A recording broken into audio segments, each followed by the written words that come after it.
Hello, everybody, and welcome to our meeting, our Board of Directors meeting here, April 28th. We have 4 of the 5 directors here, so we have a quorum. Unfortunately, Howie Levine was not able to make it because of a doctor appointment. So I'm calling the meeting to order. The first piece of business is to approve the minutes of the February 6th meeting, our last Board of Directors meeting. And Connie put those out, and I think they're on our website as well. So everybody's had an opportunity to look at them. Did anybody have any questions or changes? No. Okay. I don't. Okay, so we can go ahead and give it a motion to approve the minutes of the February 6th meeting. I make a motion that we Okay. approve those. Connie, And I'll motion, second. second by Go ahead. Gary Kirchhoff. And so all in favor? Aye. Motion passes. Moving down to the reports, we have the treasurer's report, and Gary, I think, sent that out to everyone. And I'm going to try something here, and that's sharing the screen and with the treasurer's report. And I just may see if it works. Share. Do you see that? Not yet. Yeah. Here it is. I can see the upper half of it. Good. Okay. Yeah. Well, I can move it around. Okay. Yeah. Okay. This just depicts which each of you got. The right column is our current condition of assets of cash, $247,000 from our operating account. And then the reserve account down below that as of the 31st of March, which is year end, is $393,000. We're on target for our future expenses. The next one will be a painting about, was it now about 8 years out or something like that? So any questions on our current financial status there? No, it looks like it's pretty good. I'm glad we're in good shape with the reserves. Yeah, and down below, let's move down to the expenses. Where we ended the year, the second column of March 31st, bottom line, we spent $35,000. This is the Highgate 2 portion of the budget for this last year. We spent $35,000 versus the $49,000, which was our budget for this last year. So we underspent. I laid the budget for this current year alongside that, and we kept all budget items the same as last year. One thing we did is because we were underspending last year, we basically credited our total budget by for our total budget, our total expenses for next year by $15,000. And so we're crediting everybody to keep our costs down this year and to go forward. Any questions? No, it looks really great, Gary. Oh. I love that report. I think it's very clear. Anybody have any questions at all? No questions. Yeah, it looks really good. Well, great. Thank you, Gary. It looked really good. Bill, Okay. let me jump in just a second. It Sure. looks like Kenneth Winter is still trying to connect. He's not in yet. No, I can't see that yet. Yeah, I see there. Connecting with audio. I don't know what to tell him here. Let's see if there's anything I got here. And you'll need to stop sharing your screen too again, perhaps. Yes, I will. I was looking at the Ken Winters here and see if there's some way I could help him along here, but allow record. No. I thought maybe there's some way I could help him along, but there doesn't seem to be anything here at all. So we'll go back to it, and maybe he can hear us. If nothing else, when we finish with the meeting, I send the recording to Connie for the secretary's report, and to John to put up on the website so it's available for everybody, so you get to see us. So okay, thank you, Gary, for the report. Okay. The only thing I was going to say in the president's report is I did appoint Ken Winter, and it's not Winters, it's Winter, as the street captain over on Hadrian. And I know he's new to the neighborhood, but he's been around here for a long time. And he was a treasurer at Corinth, and he was on the Federation board, and he knows things inside and out. So I felt confident with him doing that. And he's a real personable guy, and he'll get out and meet everybody. So it's a small street, too. It's only 14 units, so it's not as if it's a big job. So we don't have any old business. And Do you have a report? that was my report. Oh, that was, oh, okay. I see there. All right. From the present standpoint, everything's really good. We haven't had a lot of complaints about things. We've had no roof leaks in a year. It's been a long while since one was reported. So I'm really happy with that. And landscaping seems to be going along. Your reports to me about landscaping were good, so they got a good rating. So I'm thinking pretty good with what they do. That's about all that's been going on. I tell you, it's been really quiet, which makes me happy. So, all right. We're moving down to new business. We get a lot of requests for water softeners, and they want to put them in front where the water comes into the unit. And we don't allow water softeners in front, and then it causes a consternation because the installer says it's going to cost more money, and et cetera. But there is a way of doing it, and it isn't that much more expensive. And Howie was kind enough to map it out for us, and he put it in, and I think I sent that to you as well. Let's see if I've got it here. Here it is, yeah.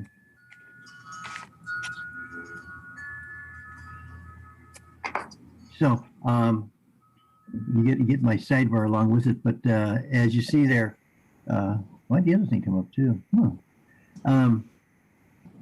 Well, you better look at your chart because this really doesn't show us a whole lot. But what I want to do is add this to our policy, that because our policy is not to have it in front, that this is the method for doing it, for putting it on the side or in the back of the building where they can be attached to the piping, and how it can be done. Now, this is a little rough, but this is what he got from the plumber, and we're going to try to dress this up so it looks better, and then put it as part of our policy with your approval. Just a comment. I think all of us have some There he type is. of. Hey, Ken, can you hear us? Oh, Ken, Yes, I can.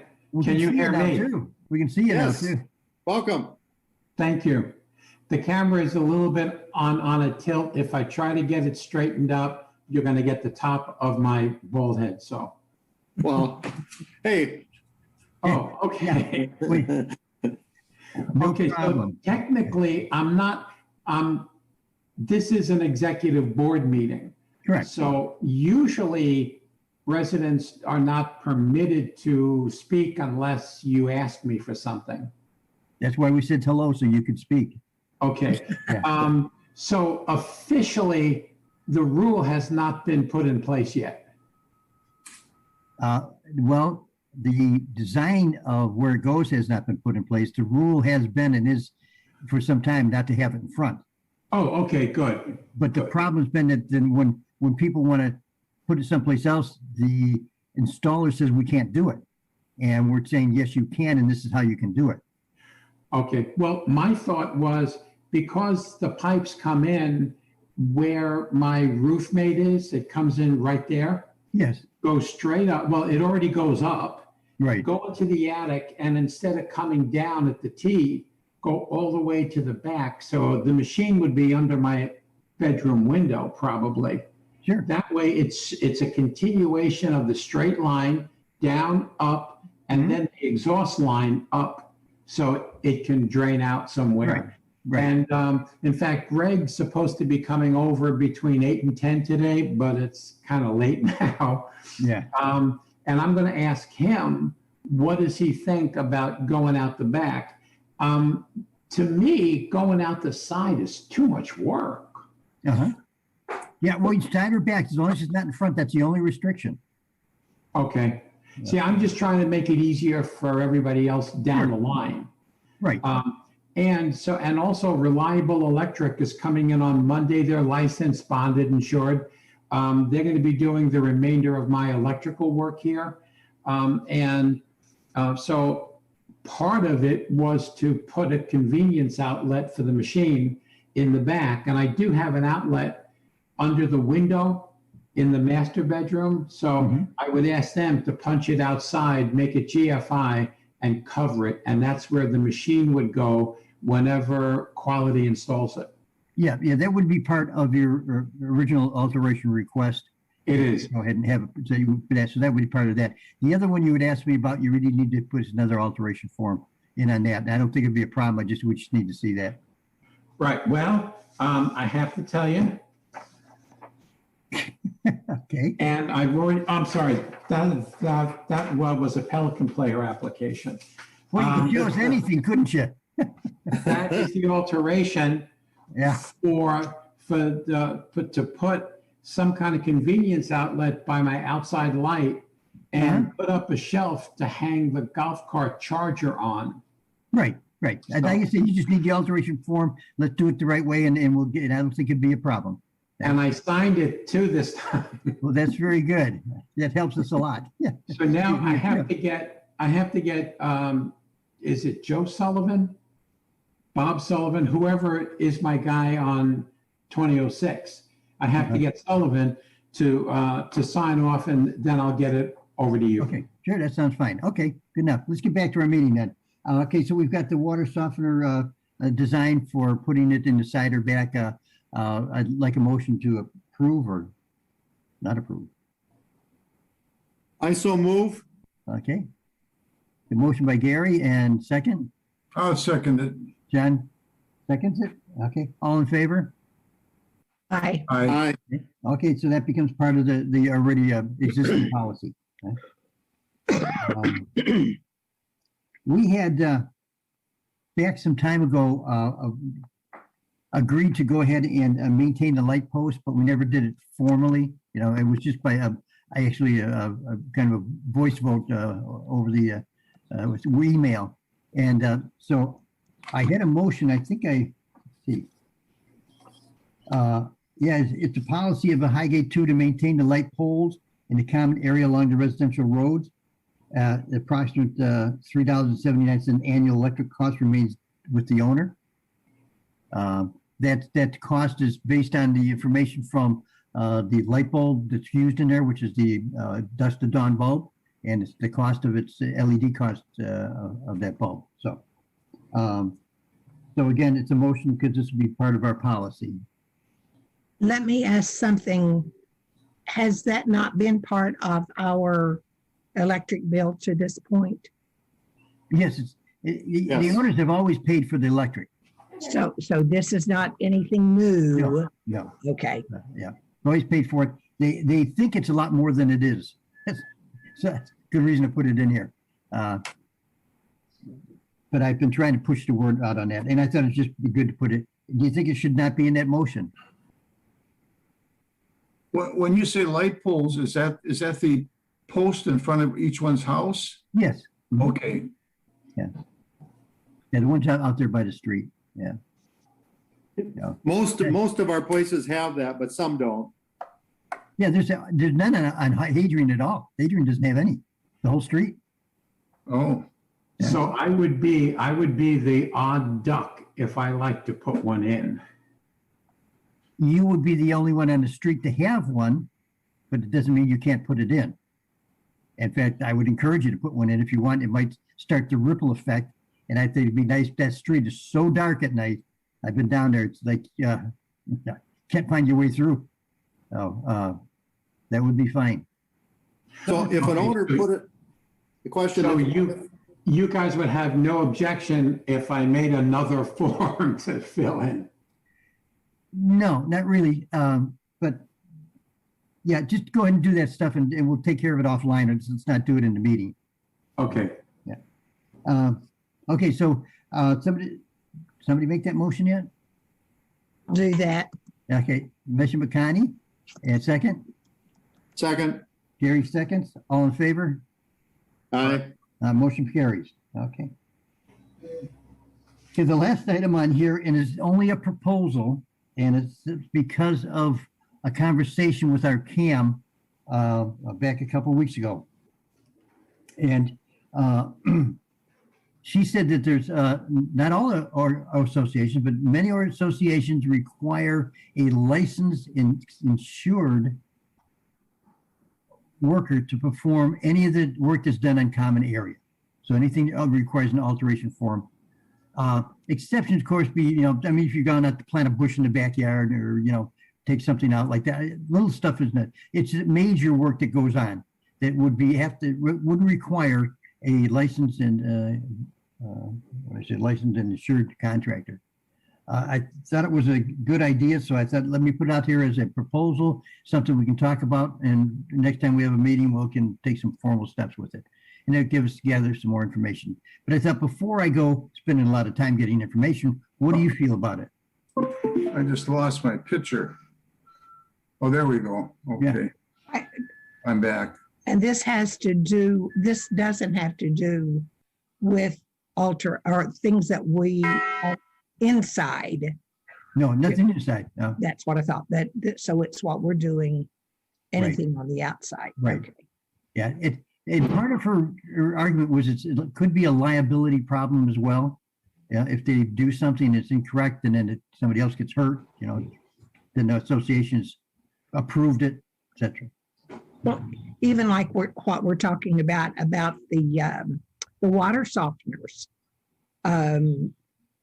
those need, if it would be necessary for a licensed person to put those in. Is Yes, that not correct? right. That's the kind of Exactly, thing yeah. we're thinking about. And there is a rule that you're supposed to use a license and bonded person. It's up to the homeowner to check that out, make sure that they're using the right people. But we know that doesn't happen. And I think it was part of this policy here. Then when somebody wants to do something, you say, okay, here it is. Here's the policy. This is what you have to do. And, okay. Well, I'll go ahead and try to gather more information on it and have more to share with you. If everybody's in agreement with that, sounds like a good idea. I think we table it and we look into it further. I think it's a good idea. I think we need to look at maybe we need to look at defining kind of some examples of what could be licensed and what wouldn't need a That's right, license. yeah. Because that's going to be the next thing we're going to be trying to determine. And if somebody comes to any one of us, I want to change this, we need to be all on the same page. Yeah. When I came here, I was thinking of putting in a addition to a patio in the back. Outside my back door is a 4-foot by 4-foot group of patio block. I wanted to extend that. And as I understand it, Bill and I have talked about this. I haven't done anything yet, but we would make it about 7 by 8 feet, and that's something that I could do myself. I wouldn't want to have to hire someone to do it. Right. But maybe if we clarified it where if it required a building permit, like electrician or a plumber, that would definitely have to be a licensed insured contractor. I agree with you. We should table it and think about it, but that's just one of my concerns. If it's something that easy that a person could do, I mean, I wouldn't want to hire someone to put patio block in the back. I've done that many times. Yeah. And that's why I listed here as a proposal, something I just wanted to talk about. There's no motion today. We're not taking any action. No. Yeah. No. Okay. Yeah. And let's see, let me read back through here. Minor work and landscaping alteration requests may be approved without licensed contractor at the discretion of the board. That's good, yeah. So that if you like you want to put your own patio blocks in, it's your yard and everything, and Yeah. you know what to do. And I probably wouldn't require a license to do that anyway, be a handyman kind of thing. So No. that wouldn't, but the board would have the discretion to say whether. That's right. The board could override and say, look, you need a licensed contractor to do this. Yeah, I think we'd want to have that Right. ability to right. It's like our the fellow that cleans the gutters, he's got to have a handyman license. He has to have insurance, and we make sure he has that. So if somebody decides they're going to have their own gutters cleaned, we say, well, as long as they're licensed and insured, Mhm. we'd have that ability to do that. So, okay, Ken, just a minute. We've got a section here called good and welfare, and when we open that up, I'm sure we'll be able to talk. But you can have it floor. Okay. So, okay, and anybody can gather any information on this, we'll do that. And Gary, you've got some exceptions you mentioned. That's a good idea. We'll get those ideas together and we'll formulate something as time goes on and put a policy together on it. Mhm. All right. Okay, good. So now we're down to the last item, which is, well, next to the last item, good and welfare. Do any of the board members have any good things to say? I do have. I a think everything's question. going well. I have a question. We are still posting our meetings on the bulletin board, are we not? Oh, yeah. Yeah, I put a meeting notice up last week. Okay, so you put it up last week. Okay. Yes, I did. Right. And then Sonia sends it out to everyone that has an email address. Now, right. So, Now, how long before a board meeting do we have to be notified? Is that just a week? I believe it's 7 days. Okay, Yeah. okay. So you did that as far as the. Yeah, and in fact, if you look at it, it's got the date that I put it up there. The day I put it up there, I put it at the bottom, says that posted, and that's the date. So that Okay, yeah, good. we know Okay. it's in advance. Yeah. I'll go back and look at that then because I had someone who had questioned that. Oh, sure. You had somebody question it, really. I can't imagine who it was. I know you can imagine. Oh, goodness. Any other questions, comments, good and welfare? Okay, then we'll entertain a motion for adjournment. I'll make a motion that we adjourn the meeting. All right. Second it. Connie second, all in favor? Aye. Okay, Aye. meeting adjourned. Thank you all for attending. This is great. Thank you, Ken, for showing up here. Thank you for inviting me.